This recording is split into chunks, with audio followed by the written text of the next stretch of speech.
and welcome to my channel. In today's video I've got 3 time-lapse pieces to show you from my MerMay explorations. These 3 pieces were all sketched in my sketchbook and then scanned and imported into the Procreate app on the iPad Pro so that I could paint these ones digitally.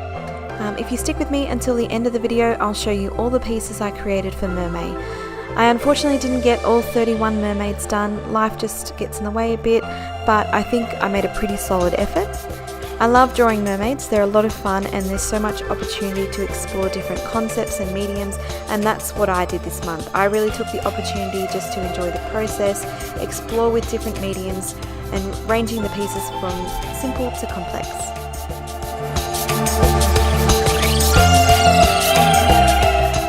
So throughout the month of May, I ranged my drawings from simple sketches to more illustrative pieces and then more in-depth paintings like I did with this digital one here.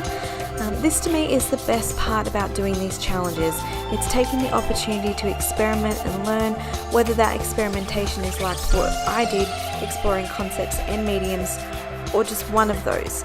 If you're just starting out, you might only have a few supplies, but that's really all you need to get creative. The possibilities are endless from what you can put on paper, even when you only have a plain lead pencil and a piece of paper.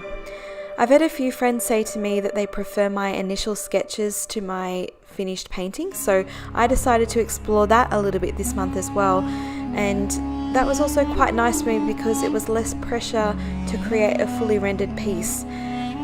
I explored different poses, different skin tones, different colour schemes. I played with all sorts of supplies: graphite, charcoal, alcohol markers, watercolour brush markers, and of course digital like I have with these pieces here. This here was the only merman I created this month, and that is nothing against the fellas. I just really struggle with male anatomy. I also just really enjoy drawing long flowy hair, so I actually made his hair a little bit longer too. I really think that drawing as often as you can, whether it be for a challenge like this or just because you want to improve your skills, is not only good for your learning and practicing, but it's good for your mind and to help you discover your style. I don't know if I necessarily have a style, as I just really love to experiment with different techniques and different looks. I just don't want to be tied down to one style or to one medium.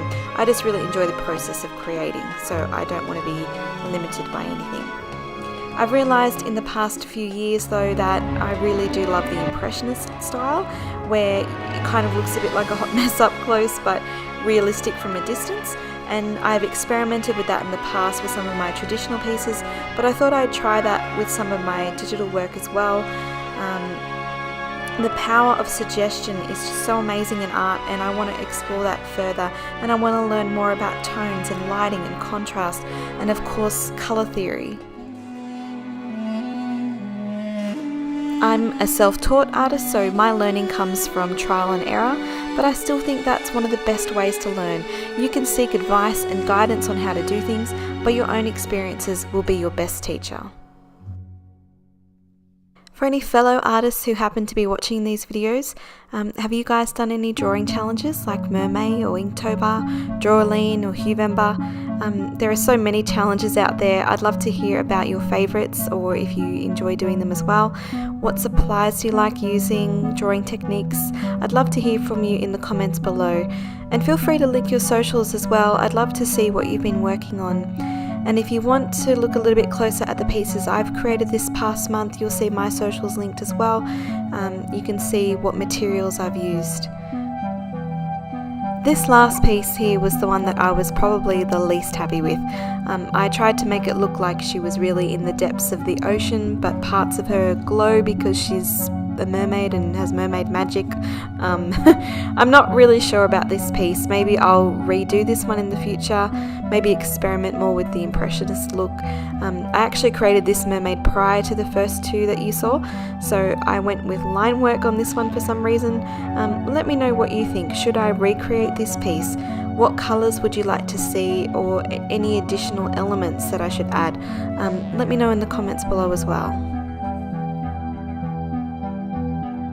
There are still elements of this drawing that I do like the initial sketch and concept, and even the colours, but I do feel like I could improve on this piece.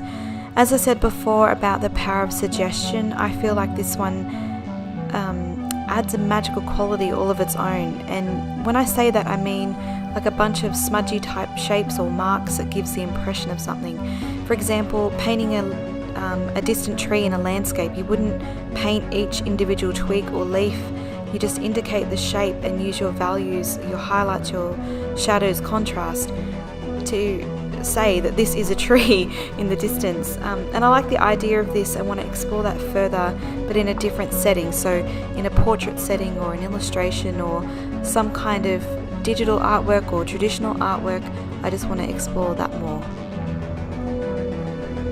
Okay, so let's take a look at the pieces I created for Mermaid this year.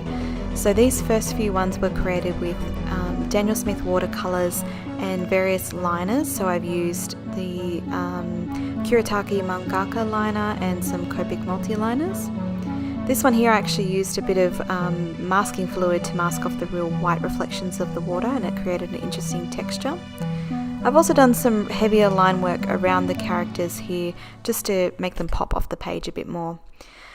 This one here, I particularly love the detailing of the henna tattoo on the hand, and there was lots of gold added to that piece as well, but it doesn't really photograph well. This one was created with alcohol markers and some coloured pencil and covered in glitter. This one you saw, if you watch any of my videos, this was my last video that I created, which was a mixed media piece of watercolour and alcohol markers. This one was created with watercolour brush markers, the digital piece that you just saw. This was one of my favourites. I really loved how this one turned out. I love the jellyfish tattoo on her arm. This was watercolours and markers as well. This one I was mixing it up by doing a more pastel tone with my watercolours. I really enjoyed that, and outlined with just a graphite pencil. This one was done with alcohol markers on grey toned paper. This one I was feeling the Inktober vibes, so I've used the pink or pastel red Ecoline watercolour brush pen and then just fine liners as well, and this one was fine liners and watercolour. This one here was actually created with charcoal, so black charcoal and white charcoal on grey toned paper. And then this one was just a regular graphite drawing that I didn't really add too much detail to. This one here was mixing it up with some graphite pencil and some black markers. And this one was using graphite, charcoal and a blending stub to get that nice soft look. This one was just a ballpoint pen sketch, and I've coloured the outside of it with some yellow watercolour. This piece here was created with blue and aqua toned Copic markers for the Copic Marker Australia Instagram page, and I actually won the month's challenge, which was really nice. So I won some sketch markers and some Express It blending paper. It was so nice of Copic there, so thank you for that. And we've now come to the end of the video. I hope you've enjoyed today's time lapses and a closer look at my mermaids. And if you have any questions or comments, please feel free to leave them in the comments below, and don't forget to hit like and subscribe if you want to see more content from me. I hope you all have an amazing day. Bye.